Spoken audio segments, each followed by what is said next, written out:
Setiap hari kita pasti dihadapkan sama yang namanya pilihan.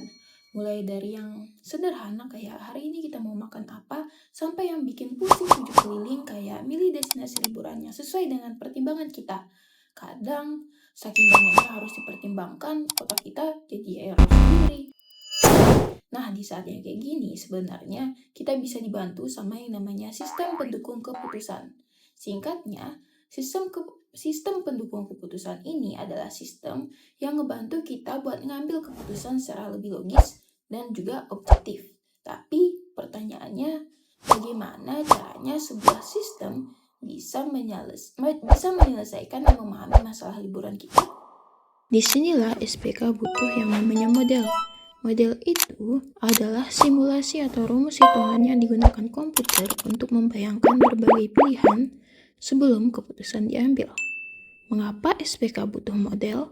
Karena dengan menyederhanakan masalah, sistem bisa membuang hal yang tidak perlu dan cuma fokus ke fakta utamanya saja. Misalnya, bentar lagi kan libur panjang ya? Gak sabar deh, kamu udah ada kepikiran belum mau liburan kemana? Emang iya? Iya dong, bentar lagi libur panjang. Si Dasa mana? Katanya sih masih ada urusan tadi. Gimana kalau kita liburan bareng? Mumpung libur panjang nih. Kayaknya seru deh kalau kita ke luar negeri sama-sama. Ide bagus. Gak kebayang sih, kita liburan bareng-bareng ke Swiss. Gila aja ke Swiss. Emang ninjamu mau dijual buat biaya hotel di sana? Tapi emang cantik sih buat post di IG. Gimana kalau ke Brazil? Cakep tuh. Tapi tiketnya aja seharga motor bekas. Belum lagi nyampenya besok lusa saking jauhnya. Ke Jepang dong. Kapan lagi kita bisa lihat bunga sakura sambil hilaf beli merch anime? Cuma ya, tapi tabungan kita cukup nggak ya?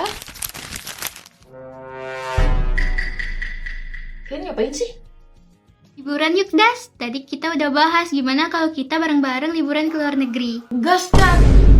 Nah, itu masalahnya. Kita bingung negara mana yang terbaik buat kita tuju. Kalau ke Swiss, mahal. Ke Cina, takut susah nyari makanannya. Kalau ke Brazil, mahal, mana jauh lagi. emangnya kalian pengen kriteria destinasi negara yang kayak gimana sih? Aku bingung. Pengennya yang murah biaya PP dan transportasinya, murah biaya hidupnya, terus banyak makanan halalnya, lalu tempatnya indah, terus waktu tempuhnya nggak terlalu jauh. Seret banget ya kita. Ya iyalah, duit bos. Walah, kalian ada nggak list mau pengen kemana aja? Rencananya sih antara pengen ke Swiss, ke Jepang, ke Brazil, ke Inggris, ke Paris, ke Jerman.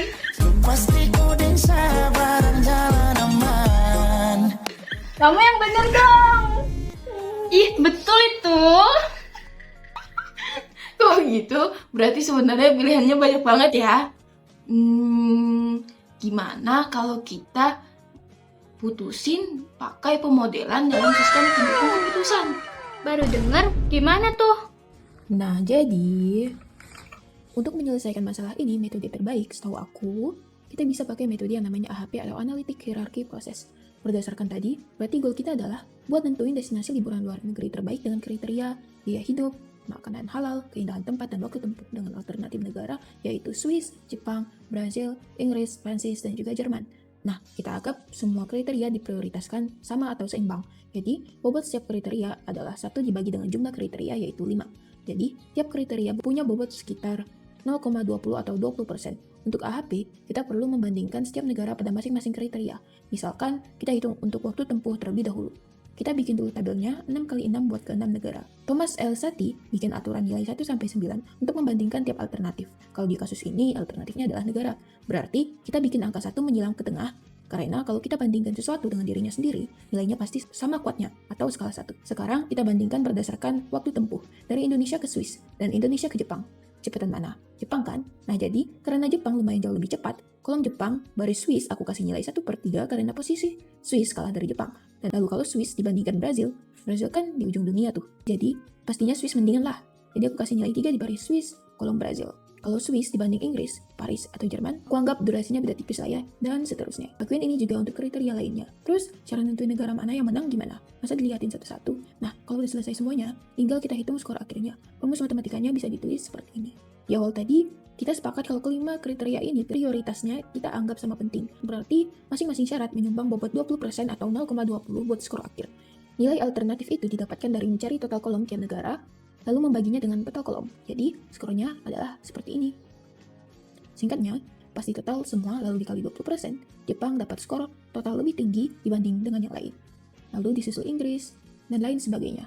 Dan Brazil paling rendah nilainya.